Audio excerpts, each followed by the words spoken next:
Welcome to Season 8 of the Balanced Voice podcast, and happy Valentine's Day. We cannot believe we're embarking on our 8th season of the Balanced Voice, but we're so grateful, elated, and honored to be doing so. We've already recorded several impactful episodes for you this season that we're excited for you to hear. If this is your first time with us, welcome. We're so glad to have you. If you've been with us since the beginning, thank you for allowing us to keep serving you week after week for 8 seasons. This season, we'll continue utilizing Spotify polls as a method to engage with you all, so we encourage you to check us out on Spotify to participate in those polls. Today is a very special Valentine's Day, because during this season of love, we're thrilled to share all about our new program that we've launched at Crime Stoppers of Houston that's rooted in our love and concern for the neurodiverse community. Our all-new neurodiversity, education, empowerment, delivery, safety program, which we're calling NEEDS for short, launched in January via a wonderfully successful luncheon to meet an identified need for safety programming for the neurodiverse community. The mission of this program is to champion the safety, well-being, and empowerment of the special needs community by proactively preventing crimes against this vulnerable population while fostering knowledge of risk and safety solutions among those who live with and serve them. Our guest today is Mr. Brodie Simmons, licensed professional counselor, licensed chemical dependency counselor, and NEEDS Advisory Board member. He has dedicated his career to supporting teens, young adults, and families grappling with pervasive mental illness and addiction. He specializes in individual therapy, parent coaching, and intensive psychotherapy. Brodie brings academic knowledge and professional expertise to our NEEDS program. We're thrilled to have Brodie as our guest today. This is the Balanced Voice podcast. Good morning, everybody. Good morning. We're back for season 8 of the Balanced Voice podcast. I'm so excited. I want to thank everybody for listening, tuning in, giving us your feedback, engaging with us, taking our polls on Spotify, which is so exciting. And we're here today with Brodie Simmons, who will soon be telling you about the launch of his podcast. But today we just want to welcome you, Brodie. Good morning. Good morning. Thanks for having me, y'all. We're so happy. I mean, we met you through a parent in the Houston area who has a child with special needs and has been working with Crime Stoppers forever. I mean, she's been on the board with Crime Stoppers for a long time. And she started to come to us and say, these kids need attention. There's no one that's really, in terms of the public safety space, talking to them about, how to keep them safe and a whole host of things. But before we get into that, you were like the golden child of who to speak to on this issue. Thank you. So tell us a little bit about where. Yes. Okay. So it all kind of starts with drugs. Okay. I mean, I'm a I have a lot of substance stories abuse, like that. Yeah. substance abuse counseling more specifically. So I initially started my career. I finished up at U of H, went on to master's program, but started in substance abuse counseling.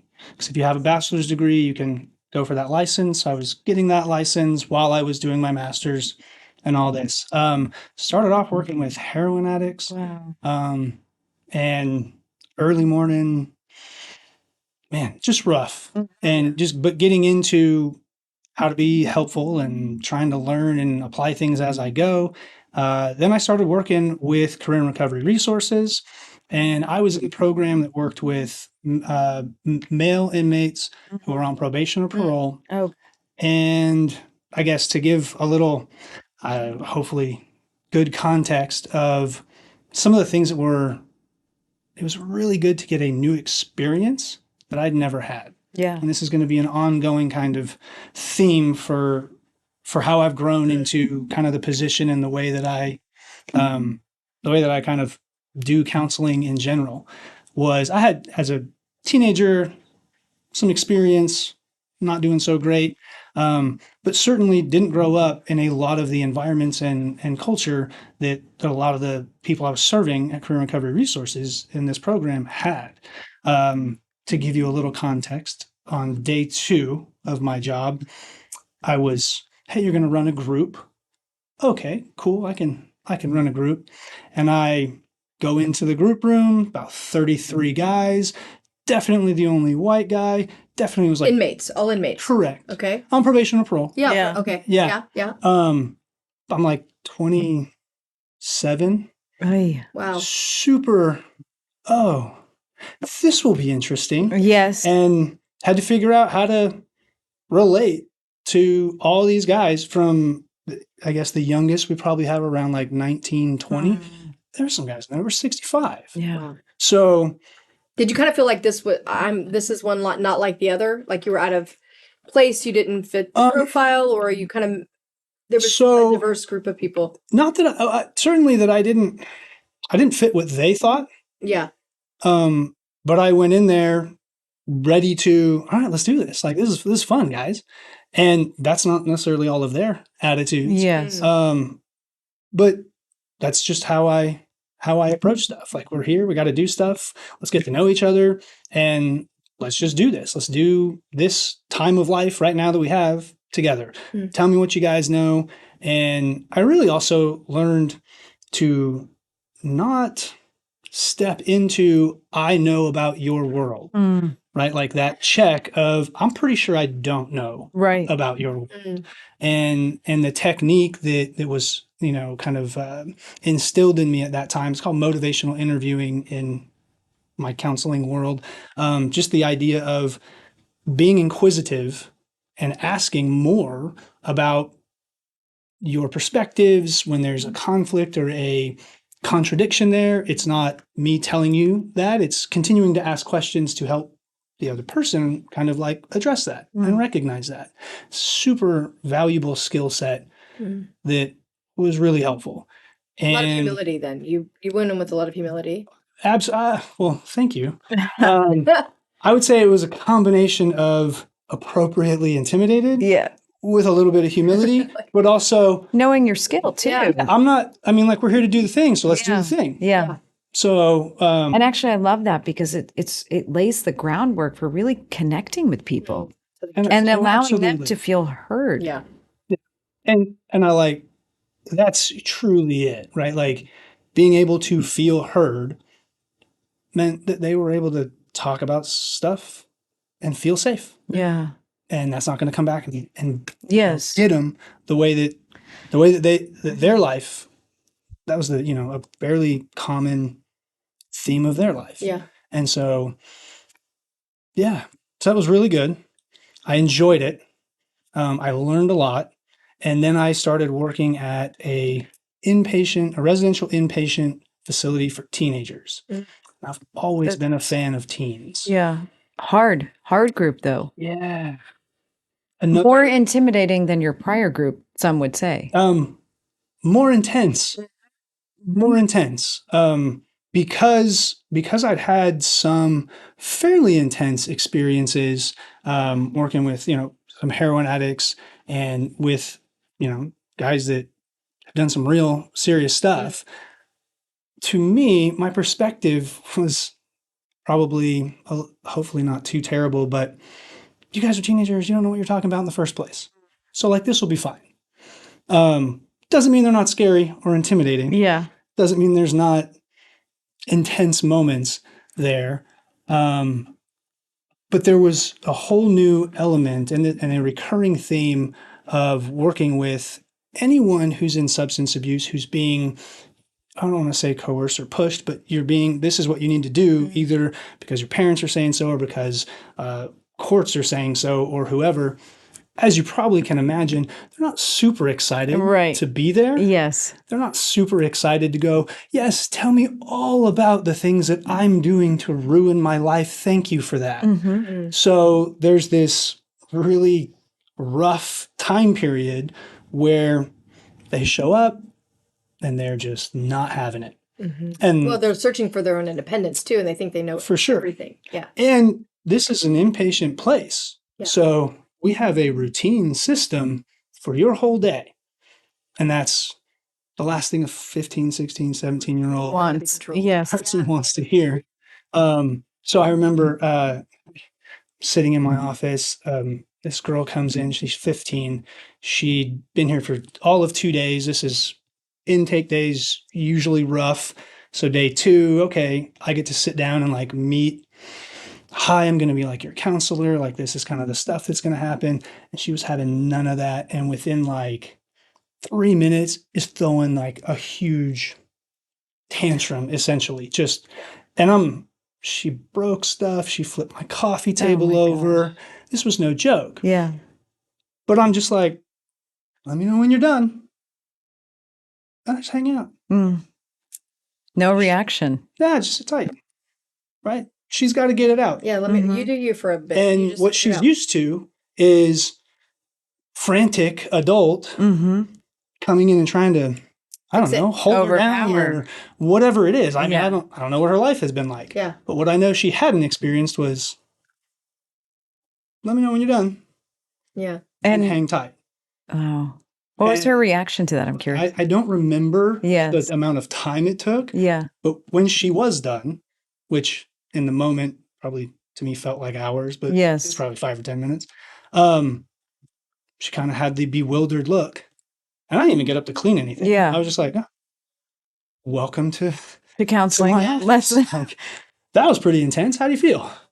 And just taken back. And so then she sat down, and I can't tell you what the rest of our conversation was like, except for to say that it went fine. Yeah. And at the end, she even helped pick up and let's move along. So it's the art of letting people be heard and communicate in their own way that it seems like you've been developing over the years. I think that's part of it.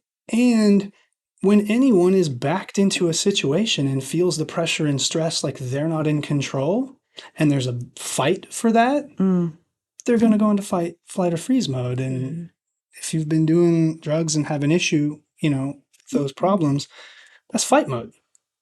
Yeah. So they're used to people responding to that in a fighting or like reacting, a controlling type way. So how did you graduate from there, move on in life? So I got super lucky. My next job was with Dr. Crystal Collier. I was a choices counselor. And this is where my world starts to shift a little bit from kind of like traditional trajectory of a counselor or to here's a bunch of stuff that we want you to do. If you're unfamiliar at all with the choices program, Dr. Crystal Collier started that program through the Council on Recovery. And so it had been around for a few years. They were expanding that, so they were bringing on some new counselors. I finished my master's and had my LPC, I guess it's called associates now. It was intern when I was there.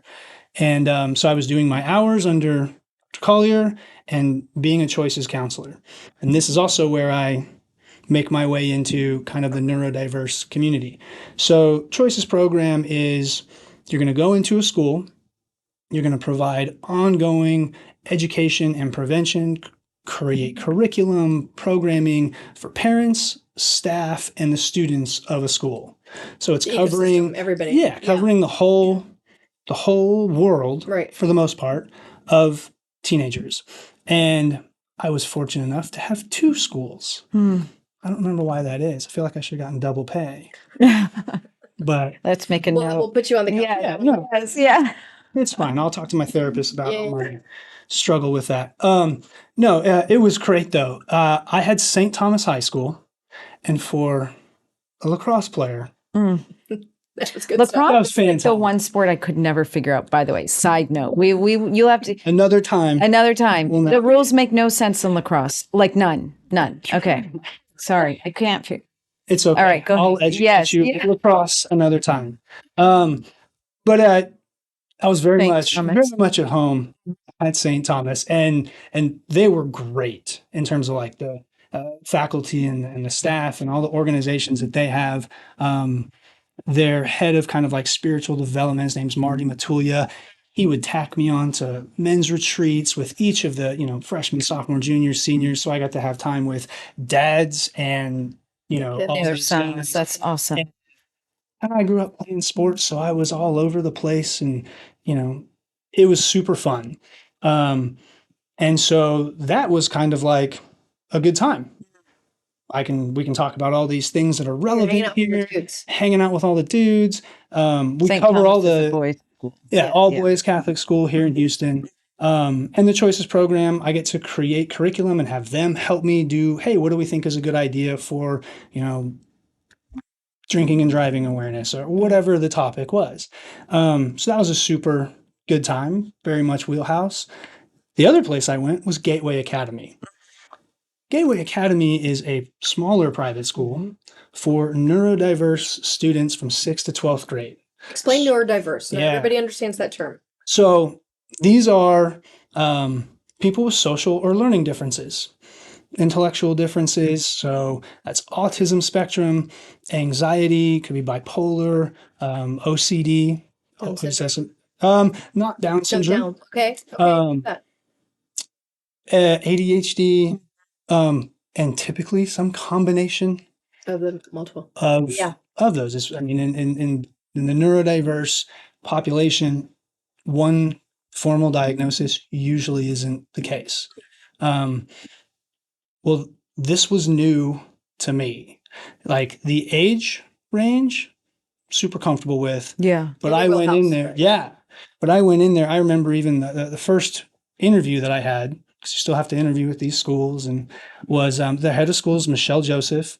The counselor at the time was Dr. Julie Jones, and they sat down and, what do you know about our guys? And I just was like, not much. Mm. I'm going to need to be educated. Yeah. And what was really great there was I got enormous amounts of education. So Dr. Julie Jones and she's now at Tarnow Center. She schooled me up and kind of like took me under her wing so well. She walked me through psychological evaluations, which I had a background in. I mean, I'd been to school, but looking at all these different diagnoses, look at these symptoms. Oh, and here's the personality of this particular student. Here's where they're at kind of developmentally in terms of they could be 14, but maybe at a more developmental age of 10. Mhm. And how do you make sense of all this information to understand this individual person? And then we're going to pair them with 3 more people in a small classroom setting. Yeah. Living So great. in the same world that the So kids in great. Thomas are, right? So that- great. And which is still, complex even when. Oh. Yeah. so understanding and taking all that information, saying this is how this practically shows up, and learning how this is how they're going to learn. This is why this style of learning is not effective. All these different things over the course of years while I'm creating like programming, Yeah. right? While I'm creating the same things that we did at St. Thomas, but for these guys. And what I learned pretty quickly was that's not one presentation. Mhm. That's like 5. Yeah. Wow. Because our 6th and 7th graders Yeah. need something a little different Right. than those 7th or than those So 8th what and 9th one graders. curriculum, what you did at St. Thomas times 5 over here because of the different diversity of. Again, I worked way too hard. I need a double pay. Yeah. No, I gotta let that go. Okay. We got to do the double pay and the lacrosse. Okay. Separate. Fair deal. But yeah, it was, and I had lots of support, and actually, they already had some great people. So there's some Nicoletta Alberto was there. She's a BCBA. I got to work with speech and language pathologists, and so I'm getting even new clinical information. Right. That again, I had a class on this one time, but I didn't really Yeah. get You in need to it. apply Yeah. it now. It comes Right. to head. Right. And then on top of that, all of the teachers are special education trained, and they have spent lots of time with these kids. So my role really came into, let's create these things. I'm working with a full team of super highly trained teachers and other clinicians, and we get to present all this stuff. It's amazing. And so, Same common topics though that St. Thomas to hear. Like, so what are the like general topics? How? So, bullying, cyberbullying, pornography, relationships and boundaries, dating, drug and alcohol awareness, youth high risk behavior survey was taken at the beginning, at the end of every school year. And the premise of the Choices program is if we provide information, accurate information, and help young people understand more realistically, like what this stuff looks like, what the consequences and outcomes of these things look like in the adult world, we're going to equip them with significantly better skills and abilities to make wiser choices Yes. and navigate emerging into those later teenage years and young adult years, which is difficult for a lot of people. Yeah. extra difficult when you struggle understanding social situations or can't explain yourself as well because you have a language disorder or Yeah. something like that. Yeah. Gateway is, you've got St. Thomas, you've got Gateway, specific population. What about schools like public schools where those populations are now integrated? So you're jumping ahead. Oh, sorry. That's where we're in the arena with needs and figuring out like how to do that well. Okay. Yeah. And I think that's where parents came to us and they said, I think so. our children are, In public school. are on the spectrum, either, you know, just right at the low end or maybe at the high end. Maybe they're in a specialty school, maybe they're not. But these big overarching issues are presenting themselves where they for don't sure. know how to engage in complex situations that we're all struggling with as parents. And they need catered education. Well, and also but catered education in a different setting. Because in Gateway, in right? multiple settings. Multiple settings, Yeah. right? Yes. Which is even For more. sure. Again, which is complex. where like helping parents Yeah. get some of this information, and even learn about their student differently in a more accurate way, so that they can even change the environment of their home. Mhm. And this is, kind of at the upswing of social media really Yeah. 'Cause peaking, that's which I know you're Is quite familiar. Is that like let's sort of get into the meat of it. You know, when we look at these kids, the Crime Stoppers Needs program again was brought to us by parents. Neurodiversity, education, empowerment, delivery, and safety. We're seeing that these kids are, based on what parents are saying, really, really concerned about online engagement, you know, thinking they have a boyfriend or girlfriend that they don't, or maybe even the classroom setting, thinking the teacher might have feelings for them because the teacher says, you look cute today, or you look nice today. Or maybe driving and they get pulled over and they don't stop. And the law enforcement, They're scared. they're law scared, or enforcement takes that wrong. they don't understand. So let's like hone in on this special, wonderful community that we get to work with. And we're so thankful that you're going to help us do that. But what are some of the issues that are popping up for this? It's all the things you said, right? And COVID didn't help. Yeah. So there's a lack of interpersonal skills building, right? Like, and understanding myself and my personal boundaries and how to cultivate a relationship that's a friend relationship and what that even looks like. And then eventually pulling that into more of a dating type relationship. And some of the struggles there for these young people is physically they develop like everyone else. They get exposed to the world like everyone else. But understanding and making sense of that and actually is pretty tough for And how to even control it, neurotypical how to regulate kids. it, But right? absolutely. And whatever various struggles they have, those show up preventing Mhm. all of the learning, all of the growth, and even the practice of some of those things. So yeah, getting pulled over. Just when I know this is kind of like common, I guess, certainly more common, but like those executive functioning skills, just learning how to organize my day or my things, or if I have ADHD, initiating my plan, Yeah.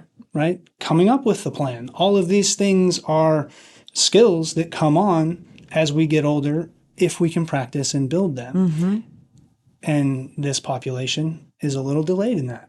Well, I think it's also important about the parent part, right? Because Jesus, and I remember in elementary school, my mom was involved with Special Olympics, and so we had a neurodiverse neighbor, and I often find myself in the principal's office because I would be to somebody who was aggravating them or bullying them. George ended up in the same spot, so I mean, you shouldn't hit it with violence. I'm like, stop person. Yeah. But my only way of getting George, what do you mean? Your son? Kind of took on we're like, we're short, but kind of Mighty Mouse, right? I got it. And so in George. elementary school, Yeah. are you laughing? Yeah. Mighty Mouse, just think with long hair.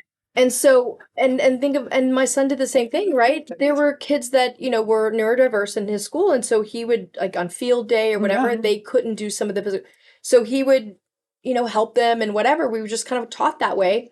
But then other kids would make fun. And so you have to teach the rest of the community how to, not make them feel like they're not welcome or Yeah. not, you shouldn't be part of that community. But then the people that are in defense mode because of them, like you have to teach them not to Jump in and jump in and, raise an beat the arm. shit out of somebody, Yeah. which I used to do love you to do. think, I think the world Comes from a it It comes from a good place. way. So therefore, it is okay. Yeah. I'm just kidding. Well, Please, no crime. We just believe in physical violence.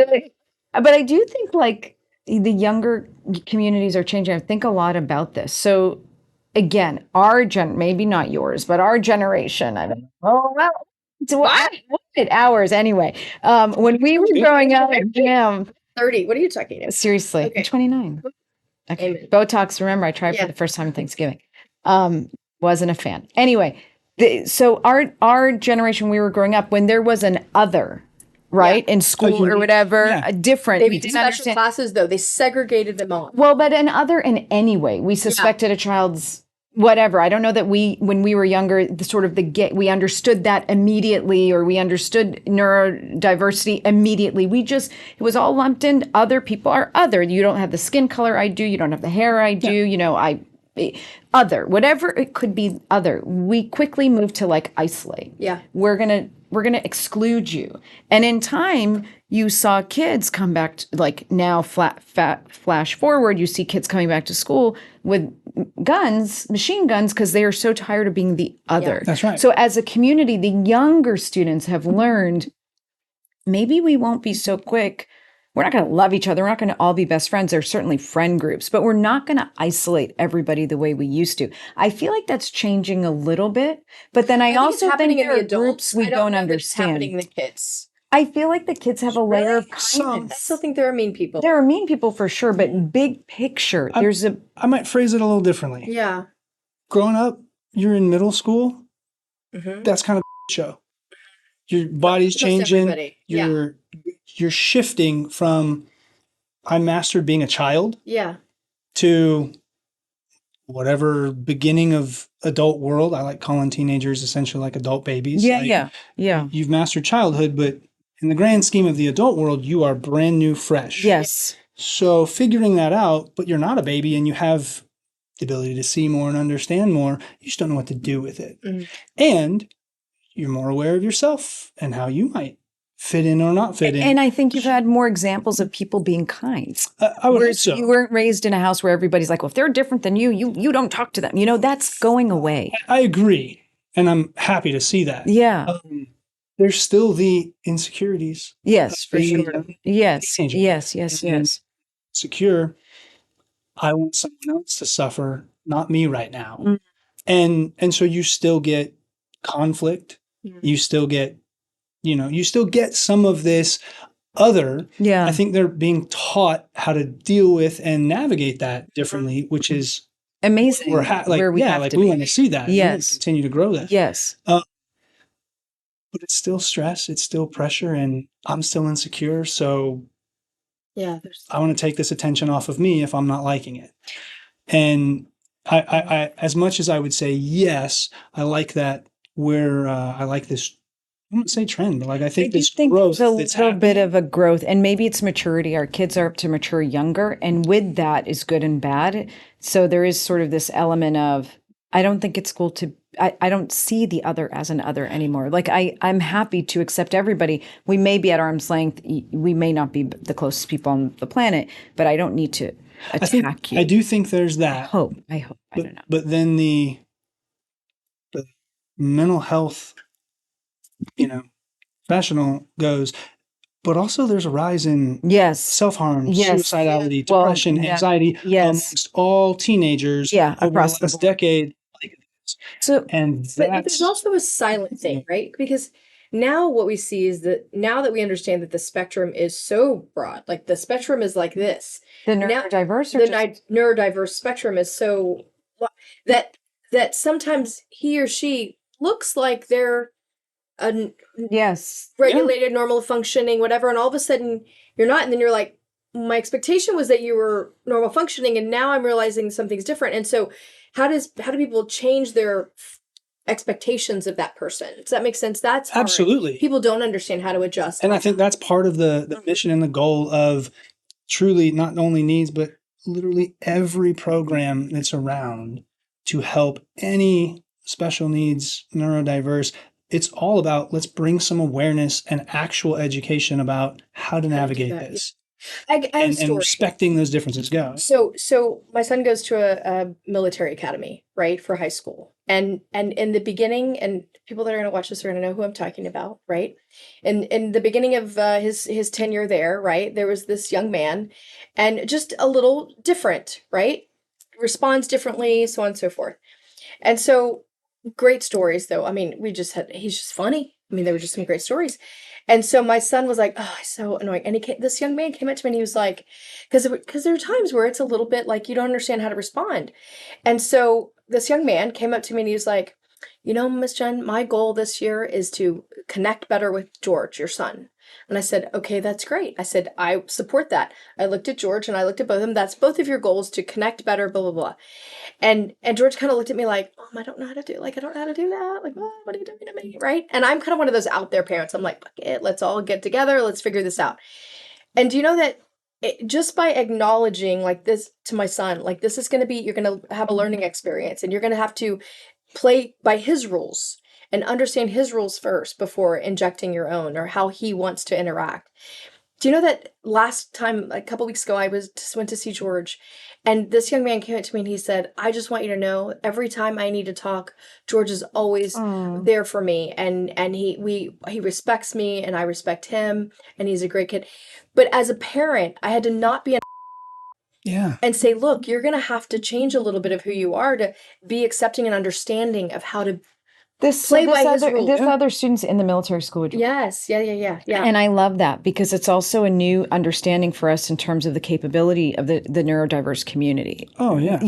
We have a dear family friends whose son is on the spectrum, and he's an incredible movie producer and writer. Right. And I love that. And so I do think this sort of level of education where we are not that different. We're all very similar and we're dealing with the same things. You explained it beautifully in the beginning. We do have to understand how people hear things and how we can talk to them where they understand what we're talking about. And that's the same for my daughter who has dyslexia to whomever. I'm sure I have dyslexia as well. That's very important. So can you just take us though in the minds, as you sit and work with so many students, like there's no typical, but I could say like a typical 14-year-old boy today is gaming, is interested in what are you finding is sort of the typical interests? I know it's impossible to say, but it's the same. I'm diverse. Yes, for like where good. That's a huge way. Gaming, working. I mean, I know. Explain.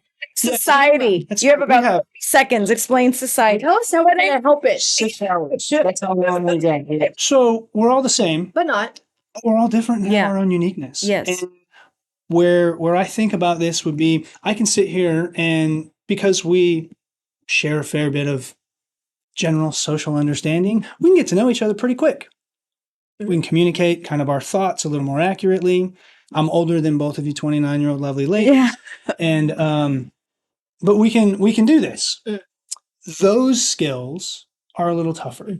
When you add some of the things like just anxiety, neurotypical or neurodiverse, the pressure that comes with a little bit of social stress or trying something new, I imagine, and I can at least speak for myself, that like I can push through that.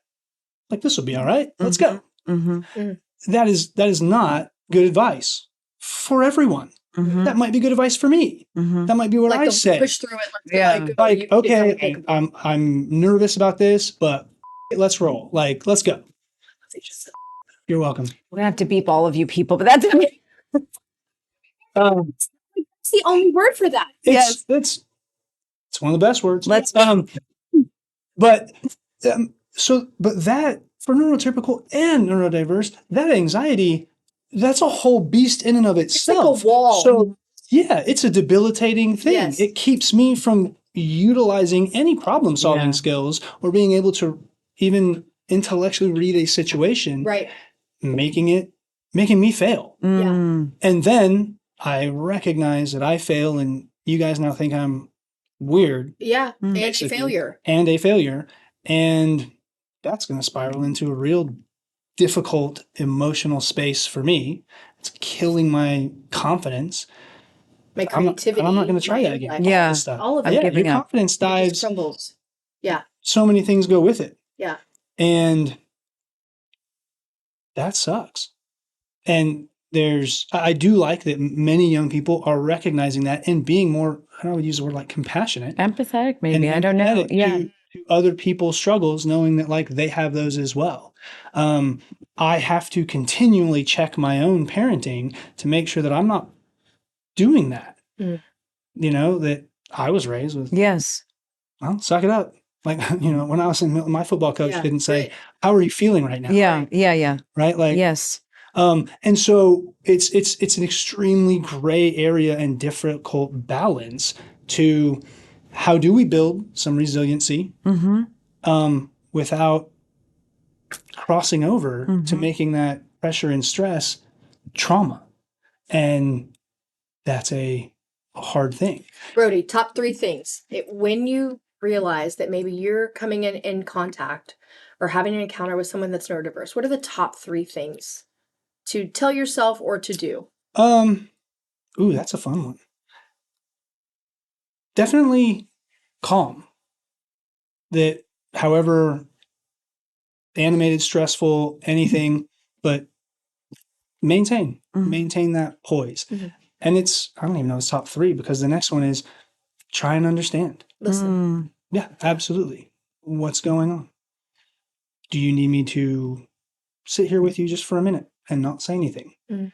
Would it be helpful for me to walk away? Like, try and follow their lead. Mm.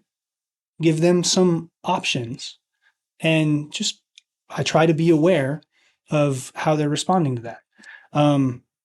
Lots of, how they respond to different situations shows up super differently. And I was even so I didn't even get to finish my full saga of stuff, which is fine. But I'm currently at a program that's part of Gateway. It's called Advance Houston, and we work with young adults. Well, I asked them, what would you want people to do? What would you want to know? And things that came up were to be able to fit in and be accepted, and to know that just because I'm not able to explain myself in a moment doesn't mean I didn't hear you or understand you. That it's hard. It's hard for me when I'm stressed. If you're a parent and your kids are frustrating you, so I didn't say piss, and they're frustrating you, it's hard to maintain It is your own for any parent. boys, right? Like, how can you guys not keep the living room clean? I don't understand. And so we come in with our stress and our reaction, and that doesn't help. Yeah. They're not listening. And they're going to do whatever they can to like get out of the situation. This population does whatever they can to get out of the situation just like anyone else would.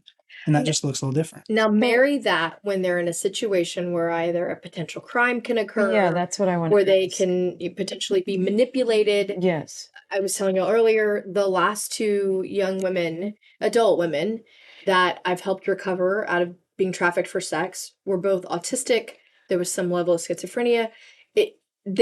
Some people started calling me the hostage negotiator because it was exactly what you said. Like, I had to be like monotone, like calm. She was in a restroom, manic, and she had just escaped a 2-year capture of someone. I mean, of someone like out in the woods. And so, tell us for the parents or the family or the community that surrounds someone that is neurodiverse. What do you like? Tell us what they're experiencing. Tell us how they can get manipulated so easily, and what do we do? What are the signs? What do we see? Man, that's a intense. I know. That really is frustrating. So in the counseling world, you get trained to do what's called create a psychologically safe space where we're able to build some rapport with a client and they feel like they can say whatever they want without judgment and just be heard and listened to. Universally, that's some great advice for every parent, everyone talking to your teenager, whether they're neurotypical or diverse. Like, we don't respond well when stress is coming our way. Yeah. which means as a parent, adult, you got build your own skills to be able to approach these situations in a healthier way, and don't bring your chaos or whatever it is To with the you. situation. You have to refresh my memory. What else would be helpful? Yeah. To So understand you're it. saying kind of try to create a safe environment for them to come talk to you. When you do see that they're either being manipulated or a potential victim, how do you approach that? My approach has been to like give choices, meaning you can go, this Yeah. is this choice and it ends up not so good, and this choice is good. So it definitely depends on some situation, but absolutely giving choice is helpful. And I like that you kind of went one of two. Mm-hmm. Open-ended choice, Mm-hmm. that's usually overwhelming and too complicated. Mm-hmm. So yes, Oh, one good or point. two options Yeah. to stay within what we would say is like a more healthy structure or framework, super optimal. But absolutely want to have them feel like they're in control Yeah. and that they have options. Yeah, and just that- because they're neurodiverse doesn't mean they can't make a decision for Absolutely. themselves. That's what's so frustrating for me. Absolutely. The other piece that we could go into as much as you want is because, and this is partially my own theory, but certainly because technology and information is so readily accessible, we are experiencing the first generations, the 1st young people who get exposure to like what I would say like is adult life at extremely young ages. Yeah. And they don't have, any of them have the ability tools. to make sense of Yeah. that Right. in general. So, and this is online world, this is all these things. And so giving them, and this is where it gets, giving them real understanding Mm. at a level that is developmentally appropriate. I don't sugarcoat. Yeah. Yeah. We're the same. If you do this, Yeah. if you engage in this behavior, here are the potential outcomes you can pretty much expect. They suck. You won't like them. But can I ask a quick question about that? One of the parents I spoke to, her story was so compelling because she said her son believes that the teacher is in love with him. And as much as she tries to say, son, the teacher's not in love with you. The teacher says kind things to everybody. Watch the teacher in class. She's going to welcome everyone the same way. She's going to say that everybody did a good job. He cannot get past his belief that the teacher. Yeah. So I worry when they're online, if there's a predator engage, we can say predators, here are the red flags, but they're going to say, you don't know what you're talking about. In my world, this person loves me. So I'm going to make a lot of people uncomfortable. You got to talk to your kids about why they think something different than what everyone else is talking about, which means parents are going to have to get real comfortable if you have a neurodiverse kid, talking to them about how they think about things differently and being very realistic about that. But cognitively, a neurodiverse student, and again, it depends on where they are in the spectrum, can understand these things, just like they grow and understand everything else. And Role play again, that for me for a depends. second. Sorry, explain that. Absolutely. Let's see. Little Jimmy, you think the teacher loves you because the teacher they're says paying hi. nice. Yes. So say like walking through little Jimmy about helping him understand himself. Do you understand what your diagnosis means? This is where like having a therapist, mental health professional to like help walk through that and break that down. That very much depends on little Jimmy's capability of understanding. Right. Helping him understand that he's diverse. Helping him understand himself so that then we can build some skills about how you're going to learn to check yourself. Who are the safe people you can verify what you think about things? One of the struggles that, COVID didn't help, but if I'm home and I'm just going to be online, I can try and verify things. Most teenagers, or I would say probably don't, certainly not in the way that adults do. And I can find out whatever information I want that's not accurate. Yeah, exactly. Right. And of course. So yes, the false information that's available, that's not an easy thing to decipher. Yeah. And but when I work, in particular as they get more developmentally older, you just have to be really, really clear. Like And the way that your brain interprets things Don't sugarcoat makes you answers. think that this is what's happening. Yeah. And that's not what's happening, Mm-hmm. Mm. right? The term that Julie Joseph taught me a long time ago is magical thinking, Mm. or magical thinking or fantasy thinking. And again, this is where it gets tough a little bit with parents who they might have a maybe kid on the spectrum who's very bright, Mm-hmm. right? And in their world, Yes, maybe has yes. great memory, Yeah, maybe yeah. really intellectually, Mhm. maybe has some Yeah. average or even maybe above Yeah. average. But these other soft skills are extremely difficult. Mhm. And parents' dream for them is somehow go to Harvard, whatever it is. Mhm. And that's not in their actual capability. Yeah. Because to be able to live on their own, to do this, to manage a schedule, to manage college life, do all these social things, they don't have that yet. Mm. And figuring out what is more realistically capable and a timeline for that, Mm-hmm. that's a hard thing. And I will spend a minute giving a little bit of love and compassion to parents. Being a parent's tough as it is. I got 4. It's a lot. Mm-hmm. Yeah. When you have a special needs kid, your involvement in your kid's life Mm-hmm. extends Yeah. well farther on Yes. than what the average kind of maybe person is. So these are parents who are exhausted by the time their kid is 17, 18, finally getting out of high school, Right? family, Yeah. whatever it Yes, is. And this is where, I think needs and other programs they need resources and help because they're tired and it takes so much and they And feel financially, lonely. there's a lot. It's financial. Yeah. They feel like, my kid can't do some of this stuff. Like, Mhm. how am I going to navigate this? So they feel alone and you're not. Yeah.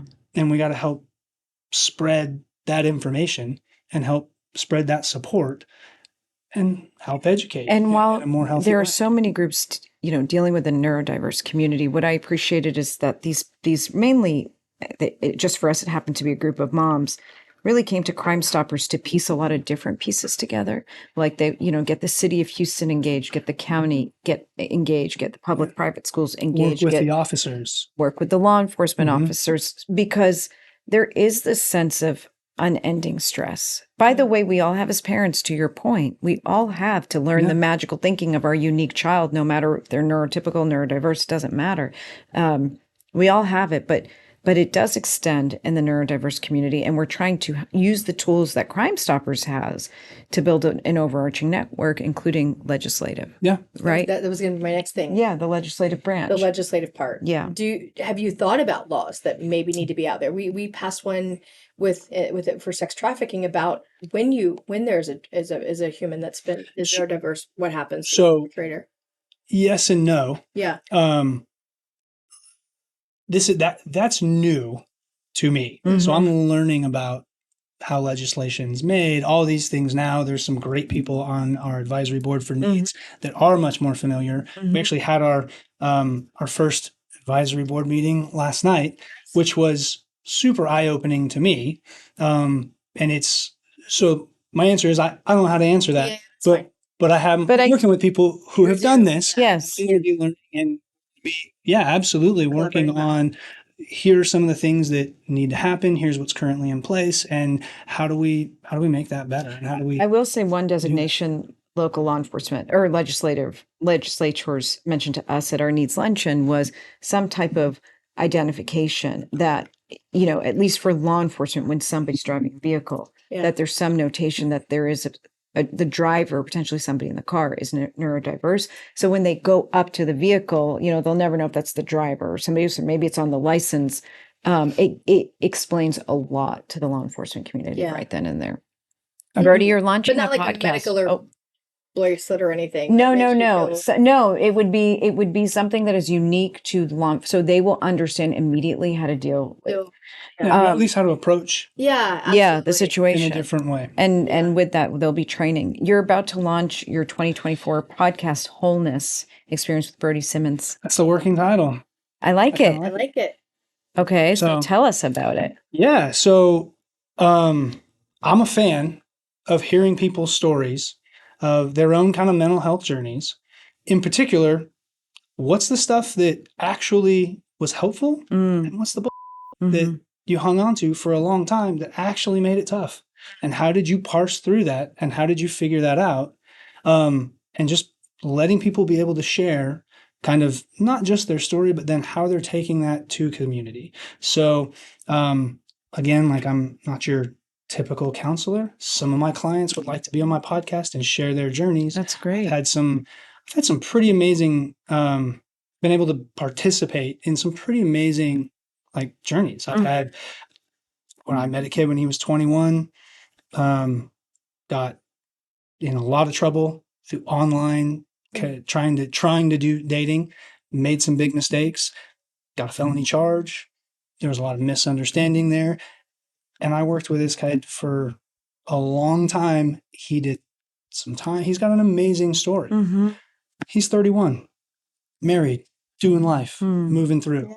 Like, goosebumps thinking about it. I'm so excited to like let him share his story and how he's doing that. Then there's programs, there's Crime Stoppers. I'll be there. We'll both be there. We'll all be there. People in the Houston community, they're doing amazing things. And I'm a super fan that just mental health awareness is becoming commonplace. Yes. But I also really have a hard time with a lot of the trendy bull that actually isn't helpful or it's not accurate. Wait, what's an example of something that's trending? I'm just curious. So here's kind of my favorite. When I was at Gateway and we were creating new curriculum, I started looking into meditation, like 2015 or so. And I'm the type of person who I will do a fair bit of research before I even try something. Like, I was super skeptical. I'm like, I'm not sitting down thinking for a minute. It's crazy. So read some books, read multiple books.